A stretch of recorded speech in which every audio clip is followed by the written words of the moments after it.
আগতে অসমৰ বাজেটত সৰহসংখ্যক পইচা দৰমহাত যায়, সৰহসংখ্যক পইচা আমাৰ যিসকল চৰকাৰী বিষয়া কৰ্মচাৰী সেইসকলক দৰমহাত গৈছিলে। যোৱা সময়ছোৱাত মাননীয় মুখ্যমন্ত্ৰী ডাঙৰীয়াই অসমৰ উন্নয়নৰ ক্ষেত্ৰত এটা এনেধৰণৰ পদক্ষেপ লৈছে, যাৰ যোগেদি আমি দেখিছোঁ যে মূলধনী ব্যয়টো তেওঁলোকে বঢ়াব বিচাৰিছে।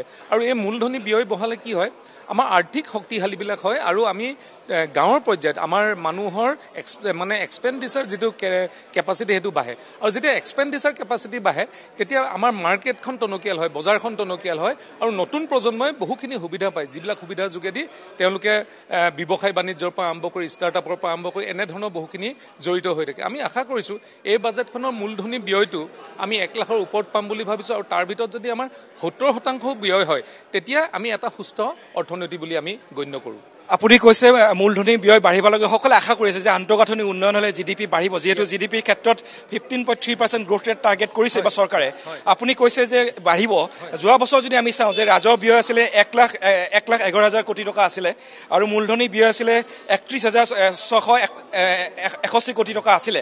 গতিকে এইবাৰ আমি কিমান আশা কৰিব পাৰোঁ, কি আশা কৰিছে আপোনালোকে? এইবাৰ আমি প্ৰায় 1 লাখৰ ওপৰত আশা কৰিছোঁ। যোৱাবাৰ আমি প্ৰায় 45ৰ ওচৰত, যদি আপুনি ভালকে চাই গোটেই সমীক্ষাটো চাই 45,000 কোটি আমি মূলধনী ব্যয়ত আমি কৰিছিলোঁ। এইবাৰ আমি 1 লাখ কোটি টকাৰ ওপৰত মূলধনী ব্যয়ত ইতিমধ্যে টাৰ্গেট কৰিছে বুলি আমি আশা কৰিছোঁ কৰিব বুলি। আৰু তেতিয়া কি হ'ব, আমাৰ অকল চৰকাৰী চাকৰিৰ ওপৰতে আমাৰ গোটেই আমাৰ অৰ্থনীতিটো সীমিত নাথাকিব। তেতিয়া আমাৰ বাকী যিবিলাক আমাৰ ষ্টাৰ্টআপ বিজনেছৰ পৰা আৰম্ভ কৰি আমাৰ বিভিন্ন যিবিলাক আঁচনিৰ যোগেদি আমাৰ অৰ্থনীতিৰ বুনিয়াদ আমি শক্তিশালী কৰিব পাৰোঁ আৰু পৰৱৰ্তী যিখন অসম হ'ব সেই অসমখন ভাৰতৰ উন্নত ৰাজ্যবিলাকৰ মাজত প্ৰতিযোগিতাত নামি পৰিব পাৰিব। আৰু আমি আশা কৰিছোঁ এই বাজেটে এটা নতুন দিগন্তৰ সূচনা কৰিব, য'ত অসমে শক্তিশালী প্ৰদেশৰ ভিতৰত এখন প্ৰদেশ হ'ব আৰু আমাৰ যিবিলাক আন্তঃগাঁথনি এই আন্তঃগাঁথনি উন্নয়নৰ যোগেদি আমি জিডিপিও আমি গ্ৰ' কৰিব পাৰিম আৰু আমাৰ ষ্টাৰ্টআপ বিজনেছৰ পৰা আৰম্ভ কৰি যিবিলাক আমাৰ চেল্ফ হেল্প গোটৰ যিবিলাক ব্যৱসায় বাণিজ্য সেইবিলাকো আমি আগবঢ়াই দিব পাৰিম বুলি আমি আশা কৰিছোঁ। নিশ্চিতভাৱে মোৰ শেষৰটো প্ৰশ্ন থাকিব যে এই বাজেটখনক লৈ এটা বিশেষ চৰ্চা হৈছে যে